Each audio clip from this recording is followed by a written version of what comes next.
लोग जो है मेजर नदीम रुक जाइए, किसी अब को उनका बात टर्न करने है। की इजाजत नहीं देते। बासित अली तो कंटिन्यूसली बोल रहे हैं, इसलिए उनका ऑडियो कंटिन्यूसली मैंने डाउन करवा के रखा है। जब मैं आऊंगा बासित बोलिएगा। बोलिए निसार अहमद। देखिए, मैं दो बात कहना चाहता हूँ। एक तो पाकिस्तान आर्मी, पाकिस्तान आईएसआई एक कैंसर, गंडक कैंसर की तरह है। हम पाकिस्तान की बदबू किया है, हम दुनिया को बदबू किया है। ये कैंसर की तरह है पाकिस्तान आईएसआई, आर्मी और सरकार। पाकिस्तान लोग अच्छा है। मैं अभी बहन से जो हमारे साथ है उसे शुक्रिया कहता हूँ कि पाकिस्तान लोग अच्छा है, और ये फौजी और आईएसआई बहुत बुरा लोग है। ये कभी सच नहीं मानता। ये जो अभी जो ये बम से बोलता है, इसका ठीक है, आपके पास न्यूट्रन बम है और आपके इख्तियार, उस न्यूट्रन बम का इख्तियार आपके पास नहीं, इख्तियार अमेरिका के पास है। आप आईएसआई, फौजी और पाकिस्तानी वो बम के पास नहीं जा सकते। आपके इख्तियार नहीं उसको इस्तेमाल करने के लिए। ये हमको अच्छी तरह अफगानिस्तान लोग जानते हैं। दूसरी बात, आप बोलते हैं, मुझे बोलता है कि तालिब नॉर्दर्न अलायंस। मैं तालिब भी नहीं। जो अब मेरे नाम बोला, मैं अफगानिस्तान डेमोक्रेटिक पीपल पार्टी से हूँ। ये नॉर्दर्न अलायंस जो आपने बोलता है, नॉर्दर्न अलायंस भी आपने बनाया। उसी पाकिस्तान जनरल जियाउल्लाह के जमाने से यही नॉर्दर्न अलायंस बन गया। यही नॉर्दर्न अलायंस जब तक पाकिस्तान में था आपके फायदे में काम कर रहा था, अच्छा था। जब अफगानिस्तान में आया ये बुरा हो गया। यही तालिबान भी अपने बना। तालिबान आपके लिए अच्छा है, हमारे लिए अच्छा है, आपके लिए बुरा है। ये सब नहीं जानते। देखो दूसरी बात, अभी जो लड़ाई शुरू हुआ है, देखिए जमाना शायद है कि हुआ है कि पाकिस्तान जब अगर किसी दूसरी मुल्क के साथ पाकिस्तान का लड़ाई ना हो, पाकिस्तान के अंदर जो इख्तलाफात है, जो प्रॉब्लम है, वो बढ़ जाता है।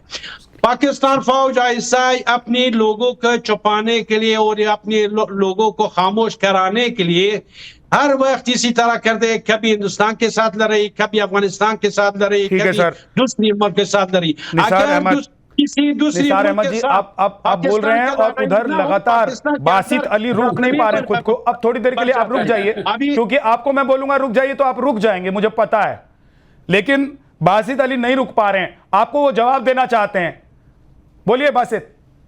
अच्छा, आप 2 मिनट मेरा सुन लीजिएगा। ये भाई बार बार पाकिस्तान को बुरा कह रहे हैं। ये जिस पार्टी से तलक रखते हैं, सोवियत यूनियन के साथ मिलकर अफगानियों पे सबसे ज्यादा जुल्म इन्होंने किया, जिसके सारे हम मुल्क के अफगानियों को बचाते रहे। 30 लाख मुहाजिरीन को हमने अपने मुल्क में रखा। सबसे खतरनाक पार्टी ये थी सबसे पहले जिन्होंने अफगानियों पर जुल्म किया है, ठीक है। और अफगानिस्तान के शहरियों को मरवाया, इन्होंने मरवाया। दूसरी बात, हमने अफगानिस्तान के लिए क्या किया है? हमारी आज भी जीटी रोड जो यहां से पेशावर से शुरू होती है, तरखम बॉर्डर तक जाती है, हमने उसको ओपन किया हुआ है। इनके ट्रक्स चलते हैं, दुनिया भर में तिजारत ये करते हैं। समुद्री बंदरगाहें हमने इनके लिए ओपन की हुई है। हमने इनके देहातों तक, शहरों को छोड़ दीजिए साहब, देहातों तक हमने सोलर लाइट्स लगा के इनको दी। हमने हर वक्त इनको सहारा दिया। ये डेमोक्रेटिक पार्टी, इन्होंने न सिर्फ पाकिस्तान के साथ नमक हरामी की, इन्होंने अफगानियों के साथ नमक हरामी की। ये नमक हरामी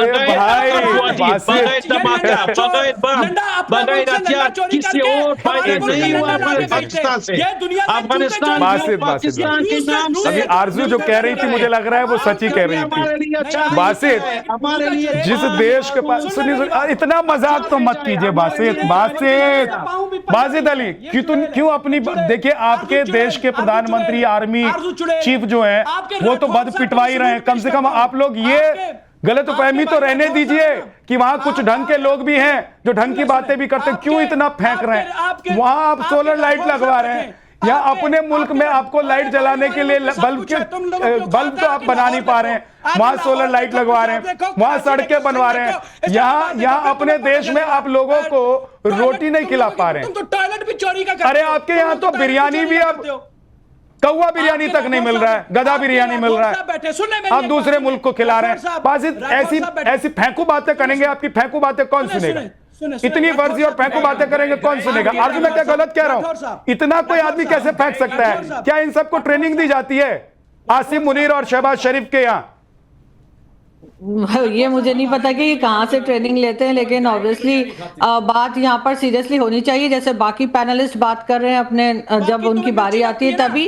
और यहाँ पर ये देखें, हो गया मेडिसिन लेकर आया करो, मेडिसिन गला सूख जाएगा, पानी भी नहीं मिलेगा। बस पाकिस्तान में आजकल पानी की भी बड़ी किल्लत चल रही है, गला सूख जाएगा। रुक जाओ और नमक चाटिए थोड़ी देर, नमक जो आप लेकर आए उसको चाटिए थोड़ी देर, रुकिए ना। हाँ, थोड़ा एनर्जी लीजिए, नमक खाइए, नमक खाइए, रोटी नहीं होगा आपके पास, रोटी नहीं है ना, खाइए, नमक खाइए। हाँ, इसको अपने सर पर लगाइए, बासित इसको अपने सर पर लगाइए और नमक खाइए, नमक फांकिए, नमक फांकिए थोड़ा सा।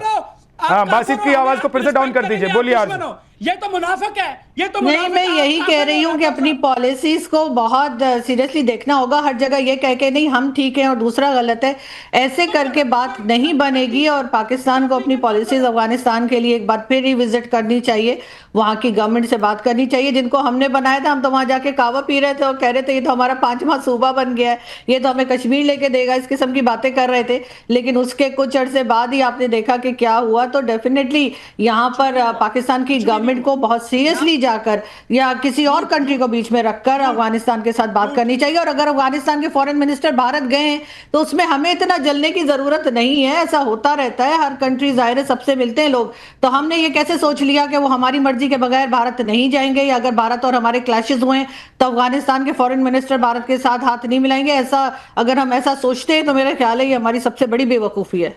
हाँ, तो आप ठीक ही कह रहे हैं, जाते जाते आपने एकदम सही कह दिया। बेवकूफ मुल्क तो बेवकूफी करेगा, और बेवकूफ जो वहां के आला कमान है, वहां पर जो शासन करने वाले लोग हैं आपके, चाहे आसिम मुनीर हो, चाहे शहबाज शरीफ हो या मरियम हो, सब तो बेवकूफी हैं। तो बेवकूफों से तो बेवकूफियत की ही उम्मीद की जाएगी। और देखिए छटपटा कैसे रहे, जैसे वो हलाल नहीं किया जाता वैसी छटपटा रहे बासित अली, पूरे शो में छटपटाते रहे, क्योंकि इनको पता है ये हलाल हो रहे हैं, तालिबान इनको हलाल कर रहा है। राठौर साहब ये हिंदुस्तान से चले थे भिड़ने, यहाँ इनके अपने बिरादर भाई ने निपटा दिया, बोला कि कायदे में रहो, फायदे में रहोगे। बहुत बहुत शुक्रिया आप सभी मेहमानों को हमारे साथ जुड़ने के लिए।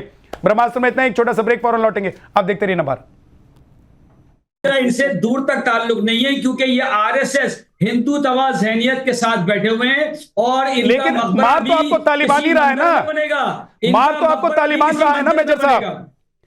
मेजर नदीम, तालिबान ही मार रहा है कि नहीं मार रहा है, कि खुद आपके आर्मी के जवान एक दूसरे को मार रहे हैं? इजाजत दे दीजिए, इनका मकबरा भी किसी मंदिर में बनेगा। दूसरी बात, हम जो ये गधे एक्सपोर्ट कर रहे हैं ना, ये गधे आ रहे हैं इंडिया से, और ये गधे अब अफगानिस्तान से भी आना शुरू हो गए। अब हम यहाँ से जमा करके गधे और गाय, हम ये गाय का हमारा सौदा 1947 में हमने सारे गधे उधर भेज दिए थे, इंडोनेशिया 1947 में सारे गधे उधर भेज दिए थे।